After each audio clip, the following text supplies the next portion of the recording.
Ilagay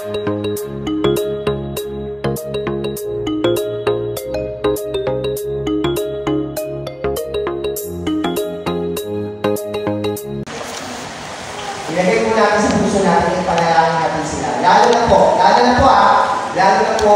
yung mga manggagawa nyo at yung mga kasama po nyo sa ministeryo. Amen. No? Kasi kami po, kahit po sabihin nyo na, kasi pastor, parang yan, parang hindi naman yung nagkakaproblema. Nagkakaproblema rin kami. No? Kung nawawalan kayo ng nauubusan kayo ng pera, ano yun, nauubusan? Lalo kami. No? Nauubusan po kami. Kung kayo, nagkakaproblema kayo, nag-iisip kayo kung ano yung isasayang nyo, kami, gano'n kayo, tumatanong kami sa gano'n. Pareho tayo, kasi pareho tayo tao eh. Maliban lang, nagpatingin sa akin. Yun na lang po. Parang masyadong po kayo seryoso ngayon pa. Parang, meron po kayo iniisip, no? Sa bakit yung mundo. So, malinaw po yan ha. Dapat pinapalalaki po natin yung bawat isa. So, yung may palalaki yan. Malaki na lang, hindi maganda ginagawa rin sa akin eh. Kahit pa, ipanalangin mo siya, kahit hindi mo siya gusto. Talaga pastor, oo. Tanda po natin, kapag nanalangin po tayo, tayo po ay humihiling sa Lord. Hindi po tayo magbabago sa kanila. Ang Lord po yung magbabago sa kanila. At sabi na Pastor Walter, ito, palagi ko nakikita sa page ko. Kapag nagbabrowse ako, palagi ko nakikita sa page ito. Yung prayer, it is not meant para sagutin niya ng Diyos para sa iyo. Yung prayer daw, no? Yung prayer, yan po ay ginawa para yung nagpipray at just ng Lord. So, ibig sabihin, kapag nagpipray ka, ikaw ang i-adjust ng Lord, hindi yung tao pinagpipray mo. Sabi ko, oo nga, no? Kasi kapag nagpipray ka, the more na nagpipray ka kasi, ini-enlighten ng Lord yung isip mo. The more na naliliwanagan ka, the more na parang binubuksan ng Lord, yung isang part sa isip mo, yung isang part sa puso mo, para maintindihan mo siya. At the more na mas naiintindihan mo siya, mas nag-a-adjust ka. Diba? Totoo? Amen.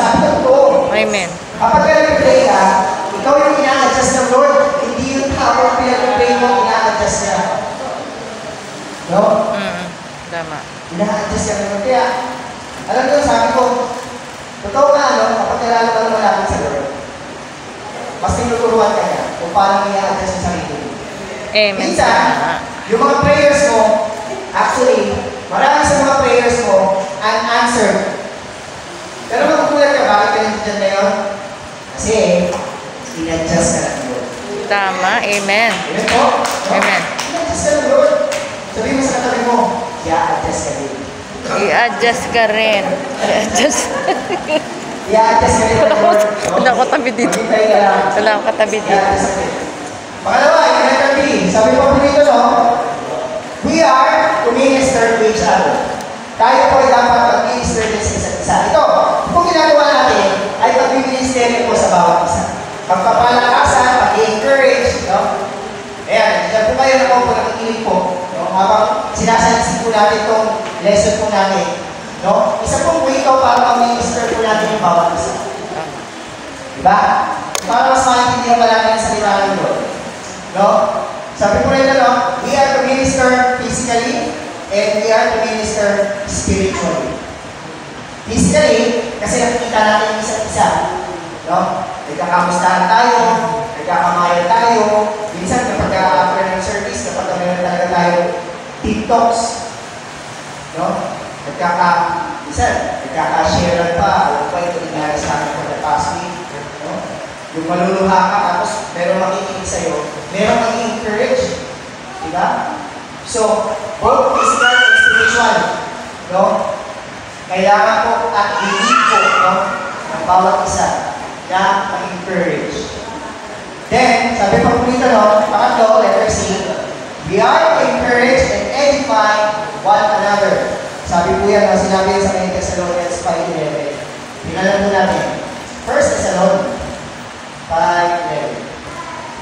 Ito sinabi Paul. Therefore, encourage one another and build each other up, just as in fact you are doing.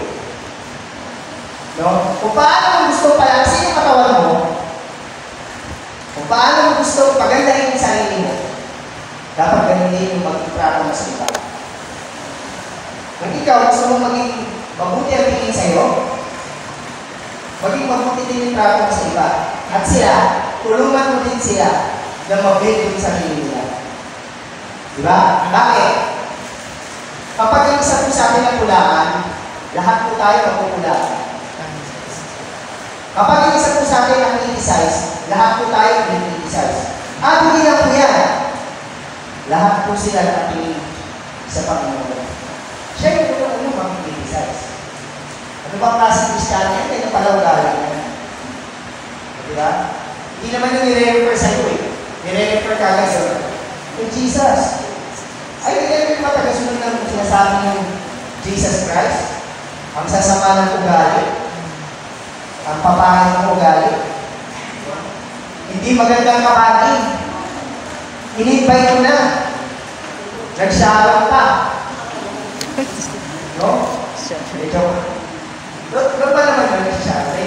Sa kultura daw natin, naiintindihan daw natin yun. No? Na kapag pumunta ka lang handaan, pumunta ka lang, bawa, kasi birthday, kasal, di ba? So, syempre, ay sa Masaya, makauwi na lang. Di mo ba?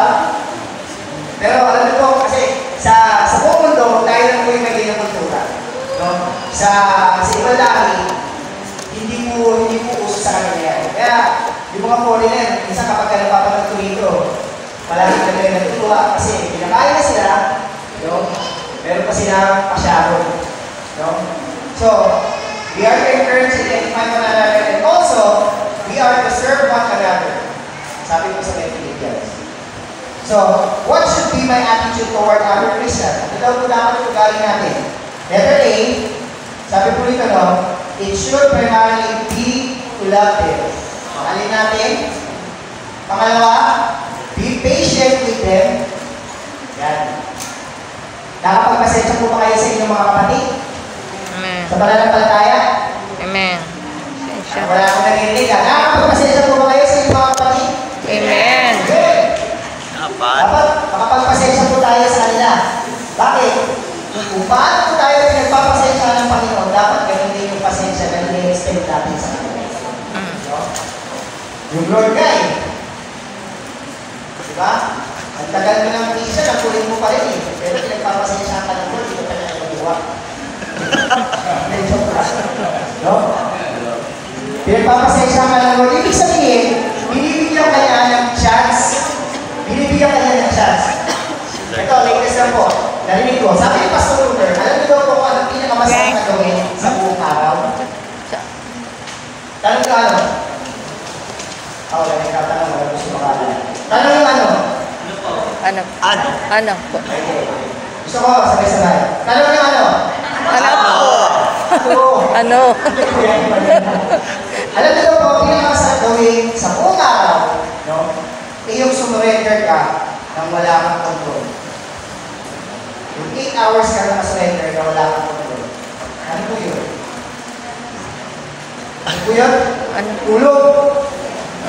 Tama? Sino po mahilig matulog? Sige na, umami na kayo. Sino po mahilig matulog? Hindi ako natulog. Sabi, matulog. Wala po tayo control doon. Wala po tayo control doon. At yun daw po yung pinakamagandang gawin sa buhay. Sabi pa sa Luther, no? Sabi ni Luther Orpia, madalas daw, maraming tao, stress. Bakit? Ayaw magpahinga. Kasi, gusto nila, palagi silang mayroong control doon sa bagay na yun.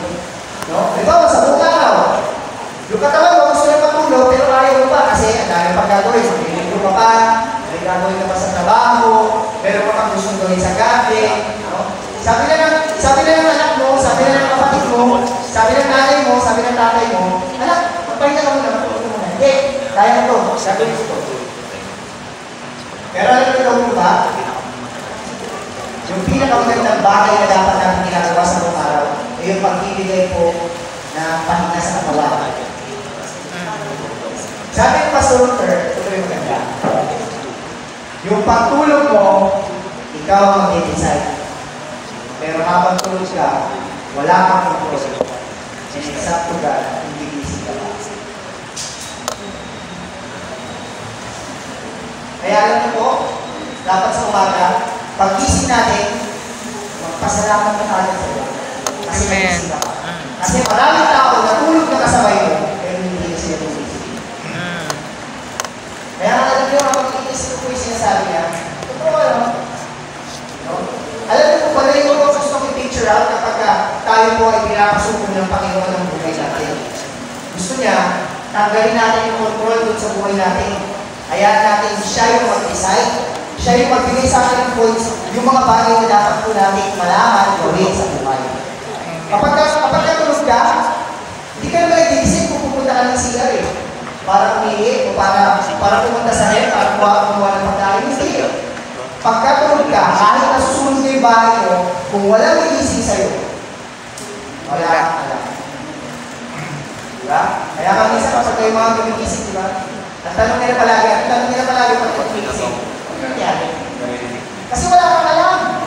May naririnig ka ba kapag natutulog ka? Maliban na lang kung yung mga sinasabi ko yung ikaw ay tulog pa, no? No? Yung mababaw lang yung tulog. No? So, ayan daw po, no?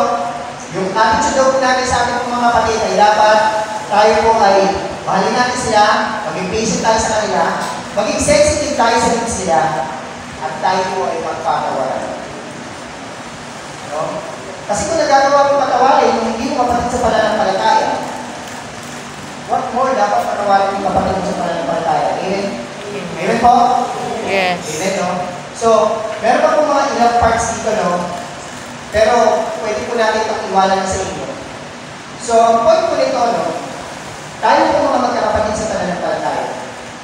Meron po tayong responsibility.